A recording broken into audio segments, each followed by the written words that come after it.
Delays are Harlem to Lawrence and Division to the Burns Circle. 26 minutes O'Hare to downtown. 12 from Montrose, 8 in the Express. About 21 minutes downtown to O'Hare. Inbound eyes and hour traffic sluggish through the avenues, then approaching downtown. 35 minutes, 390 to downtown. Stevenson, 36 minutes, 355 to Lakeshore Drive. Ryan is 22 minutes, 95th to downtown. I-57 is report really light. No problem. Report in northwest Indiana. That's traffic. I'm Jim Alamonte on AM 560 The Answer. 6:39 on AM 560, and Chicago's Morning Answer continues next. Your official Chicagoland weather forecast. Sunny, a little breezy today. I want to break out the kite. 49, partly cloudy, and 32 overnight. Snow tomorrow. No accumulation expected. 36 right now. Next news at 7. Chicago's Morning Answer with Dan and Amy continues next on AM 560, The Answer. This hourly segment is brought to you by Real Estate Revealed with Randy Barcella, Sunday mornings starting at 8. Only the biggest stories, only the biggest guests, and only the biggest opinions. This is AM 560, The Answer. Good morning, Dan and Amy. President Trump yesterday saying he expects the market will rebound after the worst day since 1987 yesterday. You have to remember the stock market, as an example, is still much higher than when I got here. And it's taken a big hit, but it's going to all bounce back, and it's going to bounce back very big at the right time. Yeah, well, I hope the right time is soon, but it doesn't look like it will be. Also, with respect to reporting on coronavirus, starting yesterday, well, not starting yesterday, but perhaps most pointedly in response to President Trump's address to the nation on Wednesday, this conversation between Fredo and Jim Acosta on CNN that was emblematic of so much of the press coverage. The president referred to the coronavirus as a, quote, foreign virus.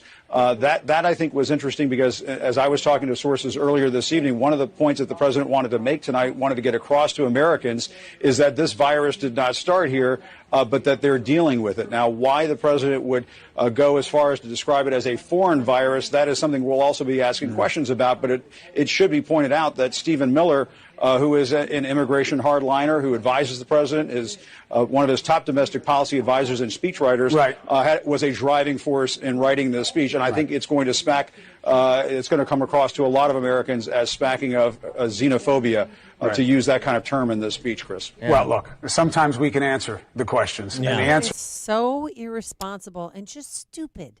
Xenophobic, huh? Xenophobic. Call it foreign, or use a foreign virus. Wuhan virus or China virus. It's interesting because there's some enterprising young online warrior put together this little mashup of media coverage of coronavirus. This is all happening at a time that we're starting to see a message shift here, because you're starting to hear the Republicans, especially Trump calling it the Wuhan or the Chinese coronavirus. They're looking for someone to blame. Concern is growing this morning over an outbreak of a new SARS-like virus in China. At least 6 people have died from the Wuhan coronavirus. The Wuhan coronavirus. The Wuhan coronavirus. The 34-year-old ophthalmologist diagnosed Saturday with the Wuhan coronavirus. Wuhan virus. The Wuhan coronavirus. The Wuhan coronavirus. What more can you tell us about the similarities or differences between SARS and the Wuhan coronavirus? The Wuhan coronavirus. The Wuhan coronavirus in China. The Wuhan coronavirus. Yeah, I guess the D.C. press corps is looking for somebody to blame. Yeah, that was great. For more on the congressional response to coronavirus, dare I say the Wuhan coronavirus. Hey, watch it there, xenophobe. There's an aid package that's supposed to be voted up in the House, one way or the other, according to Nancy Pelosi today. We're pleased to be joined by Jeanne Ives, former member of the Illinois House of Representatives for the 42nd District, Western Burbs, now GOP congressional candidate in Illinois 6th District, which is currently held by Democrat Sean Casten. Jeanne, thanks for joining us. Appreciate it. Well, thanks for having me on, Dan and Amy. So, thinking as a prospective member of Congress, with what the president had to say on Wednesday night and what is being debated since in terms of an aid package for businesses and workers, What is it that you like in terms of what you're hearing, and what is it that you don't like?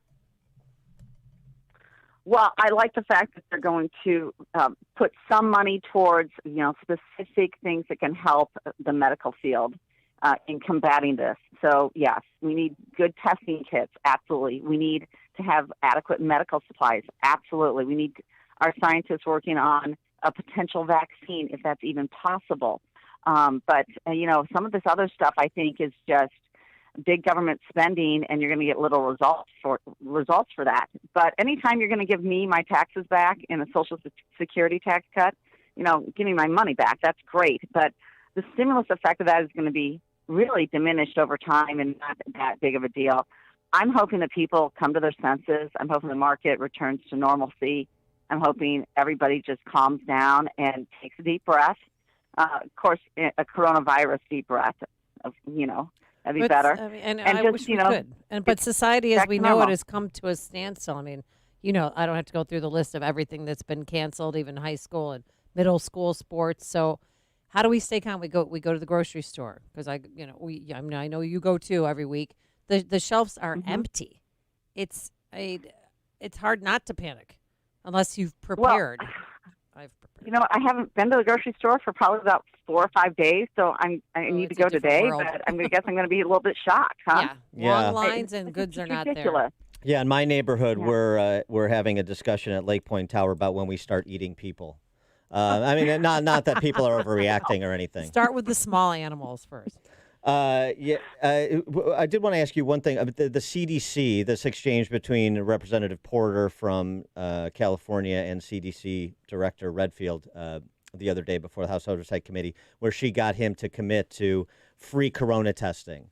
It's not going to be something that Americans have to pay for. This should be something provided in a health crisis. That seemed to me sensible. What was your reaction? No, I agree. I think that's a reasonable thing to do. We want people tested. Obviously, this does have transmission issues. I mean, it can be easily transmitted, but the death toll is not there that we've seen. This is, again, American people used to be people who could take a lot of personal responsibility in their own lives. And it seems now that they're looking for big government solutions for everything that happens that goes awry. And we've forgotten that we're individuals. And, if we have an autoimmune issue, then maybe we should self-quarantine or just stay away from crowds. If we're older or if we have other risk factors, maybe we should just take responsibility ourselves. Maybe, we should just be careful as mothers taking care of our family. But now the idea is that we're going to have government essentially shut down all activity. And that's that is what's happened. Now, it has saved me from being around thousands of people at a show choir competition this weekend. But is that really necessary? I don't think so. So that's how I feel about Governor it. Pritzker came out saying, I'm banning crowds of 1,000 or more and recommending that no more than 250 250 people gather at a time. I think it's 250 now. Yeah, 250 now. Well, I was in a room of nearly 600 people last night. Nobody seemed to be bothered by this at all. So I think there's still Americans out there that just understand there's a little bit of an overreaction going on here and that people just need to be responsible for themselves and their own family. But isn't it the patriotic, the American thing to do, that if they tell you to stay home or if they tell you you're not having practice for the unforeseeable future, that you have to respect that because maybe they know something that we don't? Again, I think that this virus, the way it looks like now, is that, look, it may be easily transmittable. I don't know that we know all that information. It seems to hurt certain populations worse than others, and I think people should just, take the precautions that they need to protect themselves. I haven't been overseas. I haven't been traveling anywhere. I haven't been in an area where I may have come in contact with this, so to speak. So I think that if you haven't had any of those risk factors, then I think you can go ahead and live your normal life. I'll tell you what, it does seem like all the college kids are coming home for spring break. And as far as I can tell, most of my son's friends are going to be in my basement. So we may be coronavirus, ground zero when they all come home. Who knows? Moving on to other topics, interesting Gallup polling out earlier this week that finds the rarity over the last 2 decades, which is congressional Republicans with a slightly higher approval rating than congressional Democrats. Now, neither one is anything to write home about, but it's still a slight edge to Republicans. And that's sort of interesting given the profile of House Democrats. They have had much higher profile, and apparently 2/3 of the American people aren't happy with what they've seen from House Democrats. So that has to encourage you as you try to take out a freshman House Democrat. That is encouraging news, but I'm not surprised by it at all. I mean, Pelosi's Congress has gotten nothing done, and they've become the most unreasonable, unserious people ever to hold office.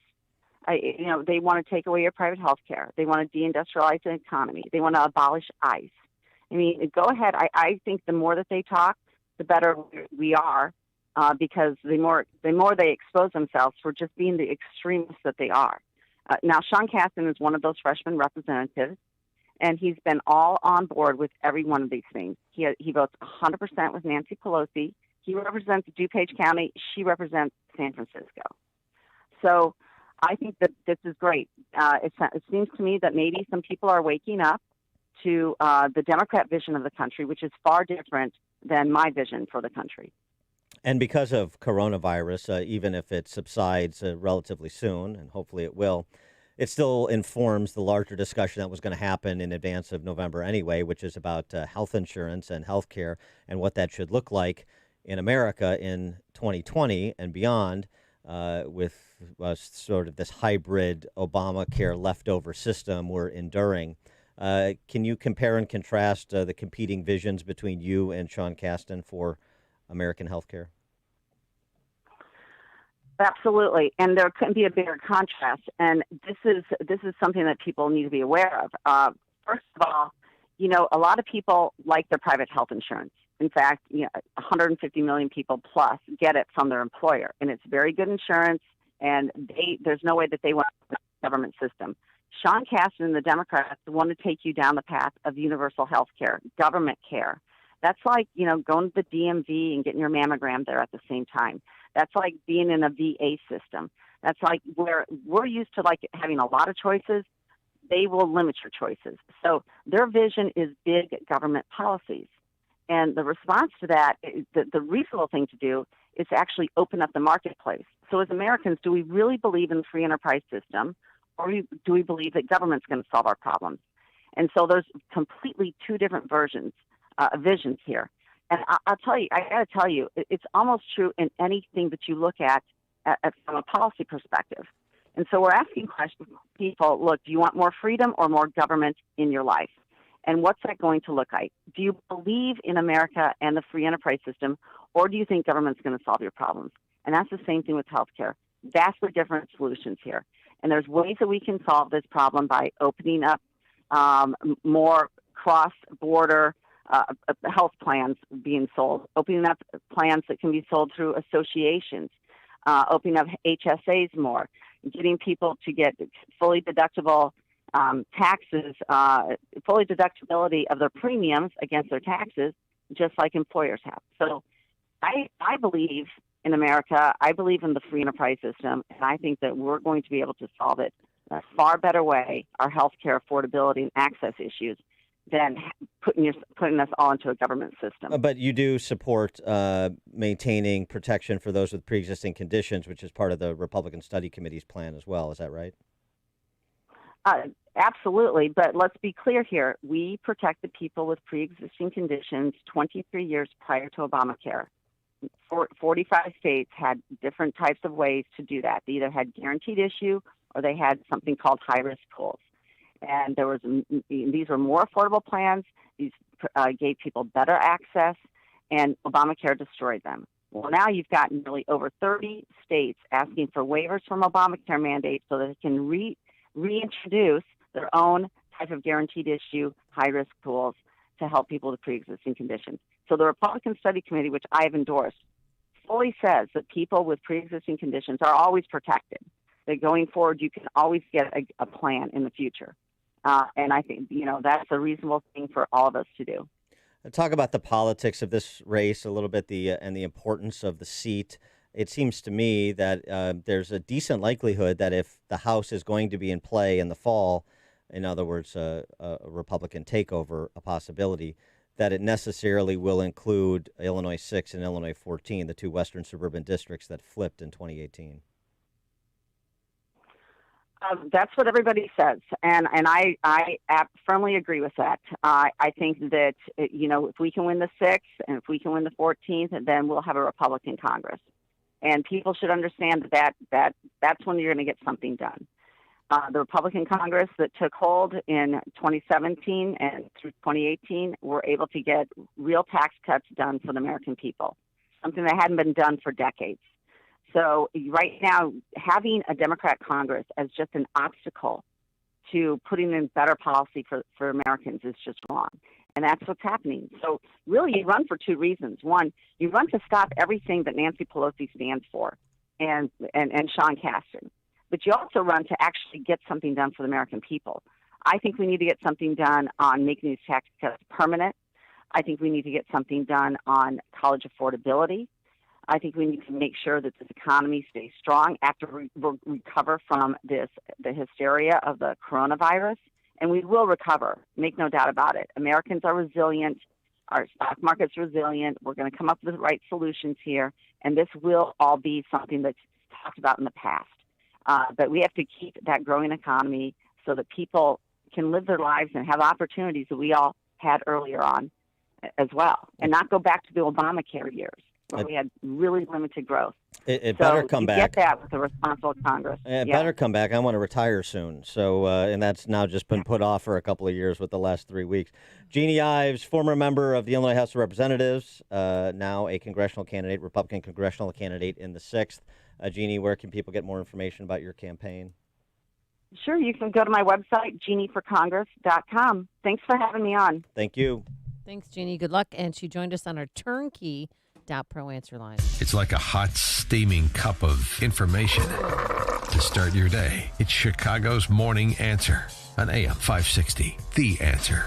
The Lou Dobbs Financial Report is brought to you by Signature Bank, helping local businesses succeed. Visit signaturebank.bank for your commercial banking needs. I'm Lou Dobbs. Entertainment industry reeling from the coronavirus. Mortgage interest rates tick up, but only slightly, and wholesale prices take the biggest fall in 5 years. Those stories next. In a recent survey, investors shared what they felt were the greatest threats to their retirement. It's no surprise the most common threats include stock market volatility, economic uncertainty, conflict in the Middle East, the 2020 presidential impeachment and election. Unfortunately, there are many threats beyond your control that can affect your retirement savings. At Goldco, a leader in precious metals, the team believes one way to protect your investment portfolio is with physical gold and silver. Goldco has helped thousands of investors safeguard their retirement, especially in times of uncertainty. In fact, if you call 855-971-2006, Goldco will send you a free 1-ounce silver American Eagle coin. And all you have to do is pay for shipping and handling. No obligation. 100% free. Call 855-971-2006 to get your free silver American Eagle coin. That's 855-971